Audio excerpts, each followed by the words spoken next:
Amélia qui avait demandé est-ce qu'il est permis de se faire baptiser plusieurs fois.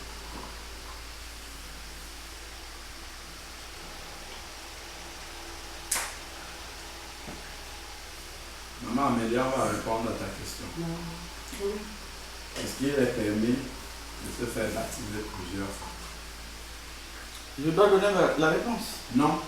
Non, je t'interpellais juste pour que tu écoutes la réponse. Oui, j'écoutais. Comment? Ouais. Donc, est-ce qu'il est permis de se faire baptiser plusieurs fois? En fait, il n'existe pas plusieurs baptêmes. On peut lire ça dans la parole. Regardons dans Éphésiens. Éphésiens chapitre 4.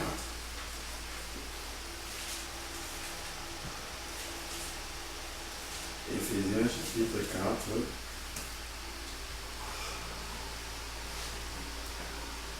Verset 5. Éphésiens 4, 5.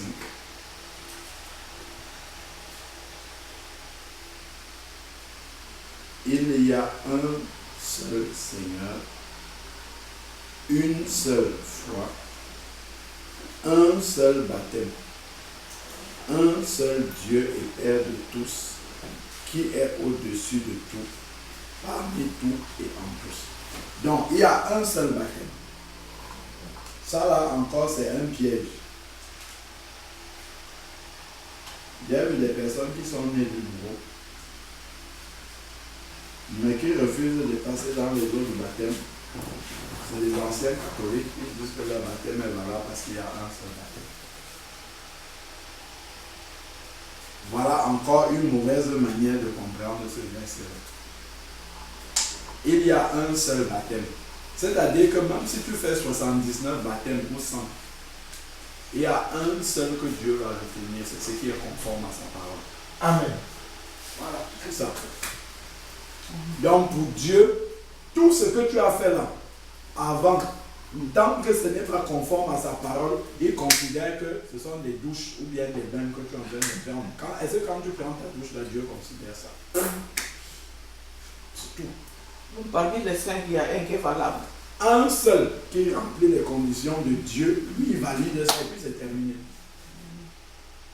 Si tu as fait 79 baptêmes avant, tout ça là, Dieu considère que c'est des douches ou des bains que tu étais en train de prendre tout simplement. Dans la piscine. Voilà. Donc, il faut regarder la parole de Dieu et voir ce que Dieu lui l'appelle baptême. Parce que le baptême c'est un enterrement. Or, pour enterrer quelqu'un, il faut que la personne soit d'abord morte. Qu'elle ait décidé de mourir. Non, on décide de mourir par la repentance. Quand tu te repens et tu décides d'abandonner ta vaine manière de vivre, c'est-à-dire que tu acceptes de mourir.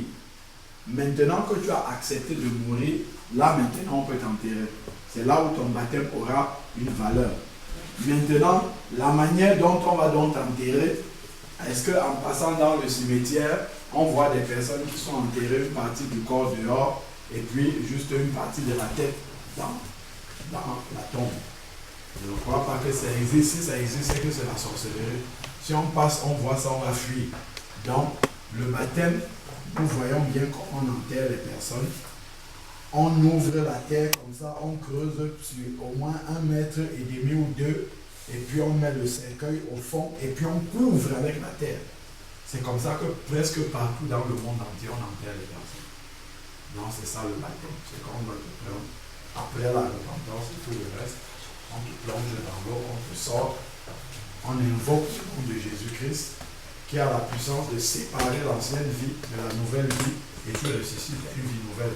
Et là, Dieu, lui, il valide ce baptême. Donc, il faut regarder le baptême de Jésus et voir si notre baptême a été conforme au baptême de Jésus. Jésus ne s'est jamais repenti parce qu'il n'en avait pas besoin. Mais par contre, il s'est fait baptiser par quelqu'un qui ne prêchait que la repentance. Jean-Baptiste. Pour nous montrer qu'on doit passer par la repentance impérativement pour que notre baptême soit valable. Voilà.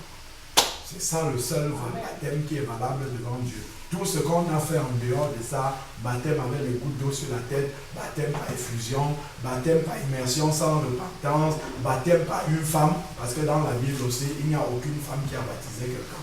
Baptême par une femme, tout ça là, ce n'est pas biblique. Si on ne voit pas ça, Jésus a été baptisé par un homme qui s'appelle Jean-Baptiste. Il n'a pas été baptisé par une femme. Donc, si quelqu'un s'est baptisé par une femme, ce n'est pas valable devant Dieu. Donc, tout cela, nous avons des éléments dans la parole de Dieu pour savoir si notre baptême est conforme au seul baptême dont parle Jésus dans sa parole. Il y a des personnes dans Actes chapitre 19, versets 1 à 7, des personnes qui étaient baptisées. Mais on voit effectivement que leur baptême n'était pas celui dont Jésus parle. Et on voit ce qui s'est passé. Actes chapitre 19, versets 1 à 7. Actes 19, 1 à 7. Il est écrit, pendant qu'Apollos était à Corinthe, Paul, après avoir traversé les hauteurs du territoire, se rendit à Éphèse. Voilà, sur le chemin d'Éphèse, il rencontra quelques disciples. Les disciples sont des personnes qui se sont repenties et ont accepté de suivre Jésus. Ils deviennent des disciples. Donc, et leur dit, avez-vous reçu le Saint-Esprit lorsque vous avez cru? Ça, c'est une manière de demander à quelqu'un s'il est né de nouveau. Donc, Paul, lui, quand il rencontre des disciples, il ne demande pas quel est le nom de ton église. Ça, c'est ce qu'on entend aujourd'hui. Où est-ce que tu pries? C'est la première question qu'on demande à quelqu'un quand il dit qu'il est chrétien. Paul lui demande si vous avez reçu le Saint-Esprit, c'est-à-dire est-ce que tu es né de nouveau? Donne-moi le témoignage de ta nouvelle naissance. C'est ça qu'un véritable enfant de Dieu doit demander quand il rencontre quelqu'un. Quelqu'un qui dit qu'il est aussi un enfant de Dieu, donne-moi le témoignage de ta conversion. Donc, ici, il répondit, nous n'avons même pas entendu dire qu'il y ait un Saint-Esprit. Ah, ben, comment vous pouvez être né de nouveau? Vous n'avez jamais entendu parler du Saint-Esprit.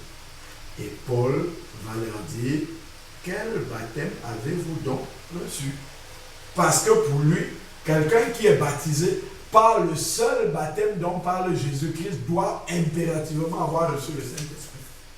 Donc, comme Paul rencontre des personnes qui n'ont pas le Saint-Esprit, il comprend immédiatement qu'il y a un problème avec le baptême. Ils n'ont pas été baptisés du seul baptême dont parle Éphésiens chapitre 4, verset 5. Parce que Actes chapitre 2, 38 dit, repentez-vous et que chacun de vous soit baptisé au nom de Jésus-Christ et vous recevrez le don du Saint-Esprit. C'est obligé.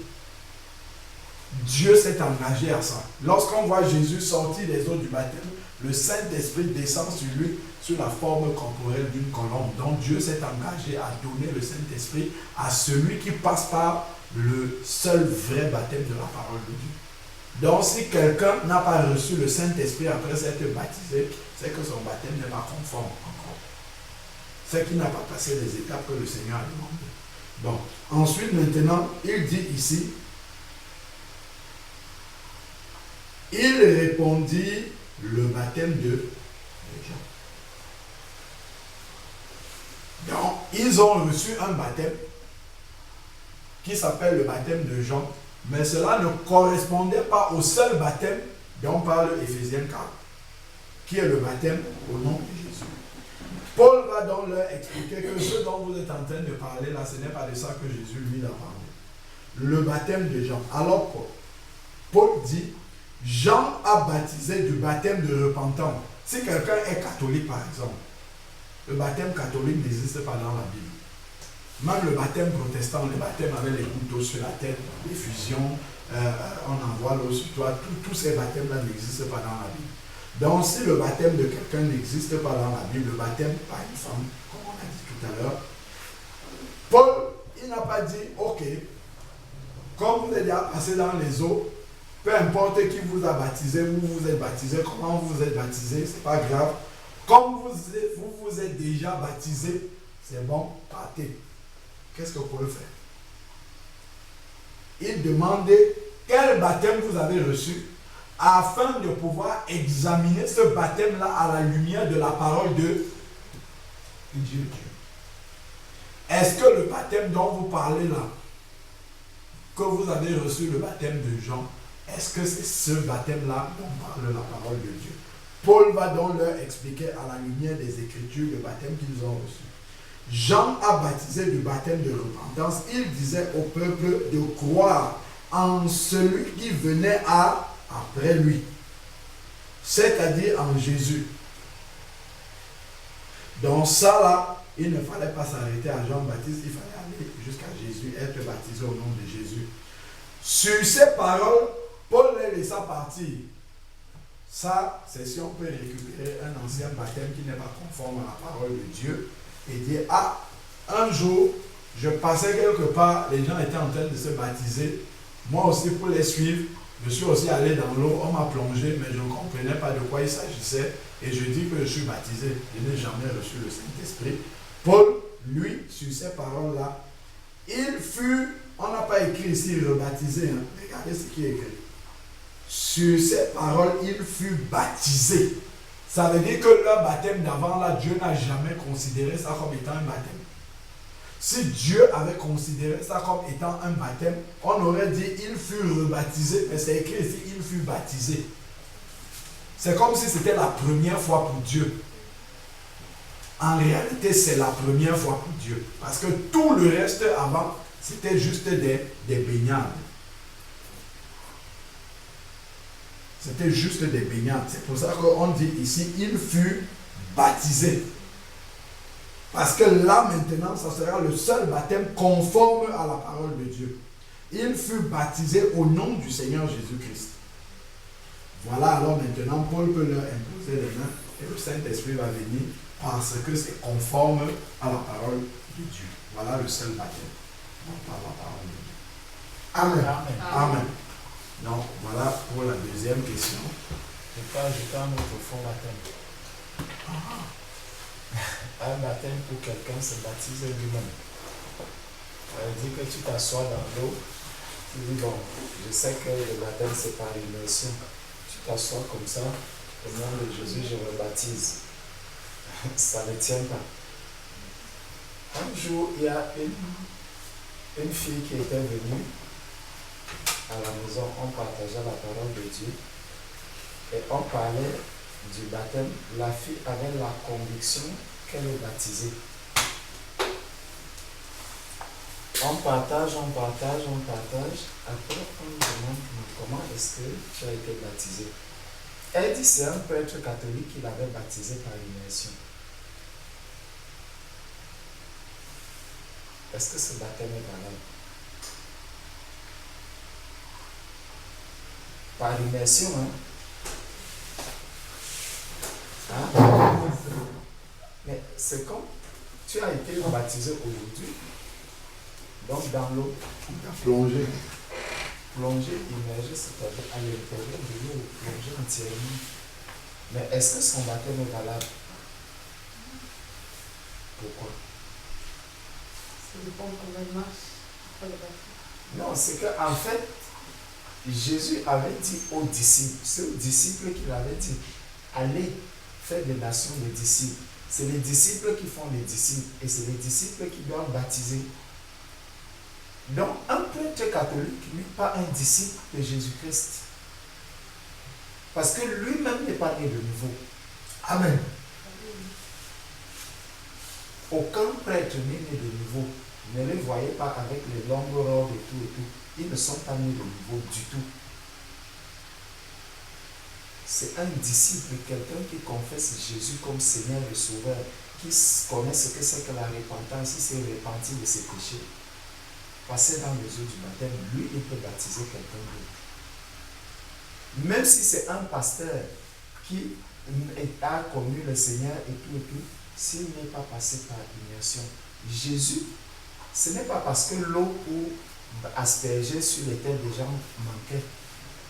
Jésus est passé par immersion dans le Jourdain. La parole de Dieu qui lui dit qu'il est sorti de l'eau. Donc, même si vous voyez quelqu'un, on vous dit c'est un pasteur. et pas des aspersions de l'eau et tout et tout. Celui-là, il n'est pas dans la volonté de Dieu. Ne regardez pas à tout ce que les gens font. Regardez ce que disent les Écritures. C'est ça qui est important. Amen. Amen. On était sur Là, on était la troisième question. Lorsque ton époux